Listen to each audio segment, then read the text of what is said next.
Ladies and gentlemen, it was certainly a spectacle to behold at MetLife Stadium, a special episode highlighting one game in particular. I'm joined today by Seattle Seahawks fan, the notorious Johnny Grant.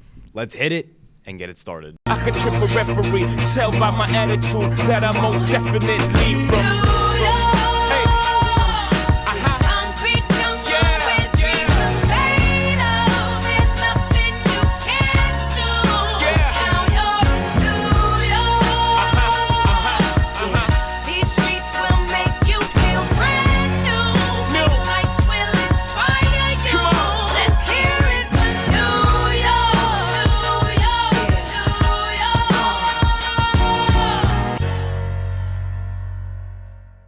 On our first day of December, the Seattle Seahawks traveled cross-country to take on the New York Jets. And Johnny, this game did not give us a moment's rest to start off, did it? No, not at all. I was there, and I was sitting in the third row, and every moment of that game was making me get up and scream. How the amount of drop kickoffs and changes and fumbles and everything, it was insane. The game went back and forth.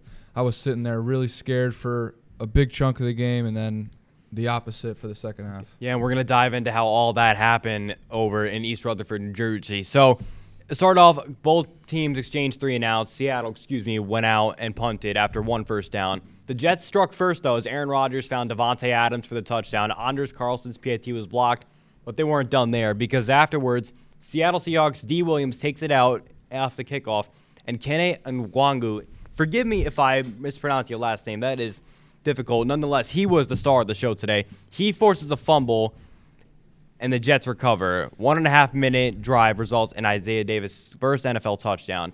Breece Hall gets in for 2. The Jets 14-0 from nowhere. And the Seahawks respond with a 6-minute drive.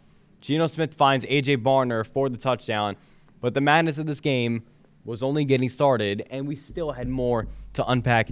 Kene Ngwangu came back again, and this time takes a 99-yard kickoff return touchdown to the house. Touchdown Jets. My question to the coaches, where was this guy all year? He's on the practice squad, and this is what happens now. Ngwangu's on the practice squad all year, and this is where we're at. He just does – where was he? Makes an impact nevertheless, and the Seahawks get completely caught sleeping, and it didn't end there. The Jets go up 21-7, just like that. And could this prepare you for what happened next?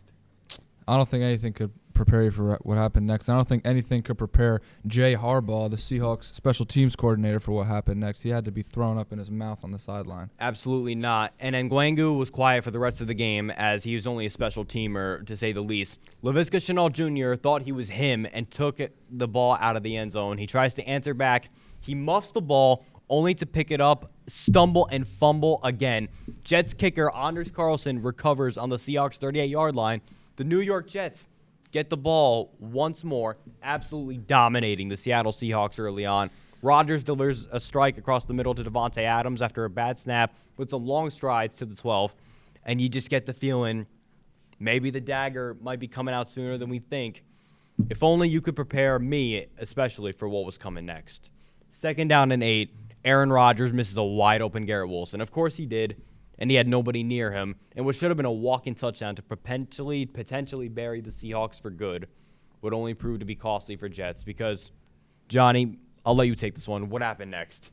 The very next play, Aaron Rodgers throws, and it was tipped off by former Jets first-round pick defensive tackle Leonard Williams. He got his revenge, takes it to the house, 92 yards, and that is the longest touchdown by a 300-pound-plus player in NFL history.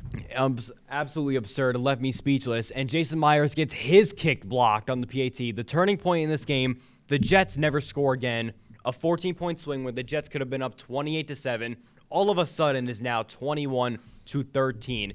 Now, the madness kind of cooled off after that. Nothing else really happens until about the middle of the third quarter. The Seahawks have 7 plays inside the Jets' 1-yard line, and they come up empty. Geno Smith decked on 4th and goal for a 20-yard sack. Quincy and Quinton Williams, the brothers, get after him.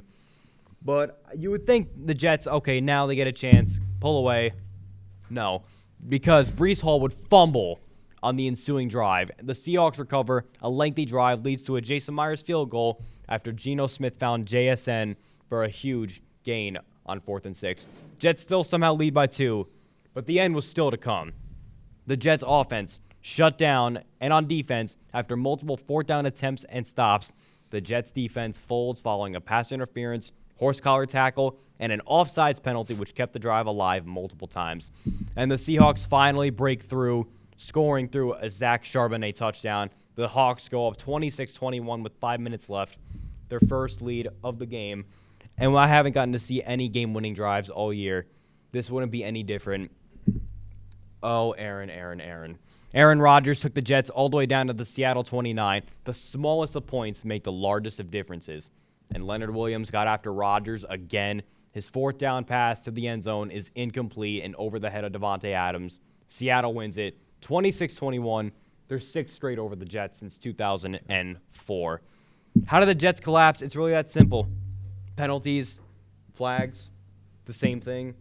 Undisciplined, poorly coached. And we know this. We've seen it all year. John, you won the game. What do the Seahawks have to do to fix it up before this Arizona rematch? Hey, well, I mean, they definitely can't come into the game sleeping like they were in the first half. I think that they came in thinking it was going to be an easy game, and they were completely asleep because what happened on special teams in the first half I've never seen before. And Jay Harbaugh and the special teams I bet he's whooping them in practice this week for that performance. Absolutely egregious. Aaron Rodgers as well. Sorry to cut you off, but Aaron Rodgers, that whole game was a shell of himself, and he looked like he was in his own head the whole game and couldn't get anything going. That's right. Ian Rappaport did report that Aaron Rodgers' time in New York remain to be seen, not for the better part of him. On that note, though, that's going to do it for this episode. Johnny, as painful as it was to see my Jets lose the way they did, that was certainly a very entertaining game and one of the best games I've ever watched for the Jets, just from an entertainment standpoint. And without a doubt, in my opinion, the game of the week. I very much appreciate you coming on here, and best of luck to Seattle in their attempt to win the NFC West. Hey, man, it was an honor to finally make it on Tri-State Sports. Yes, sir. Meanwhile, now, this is where we will close it out. Certainly a special episode. Have a fantastic rest of your week, and we'll talk ball soon.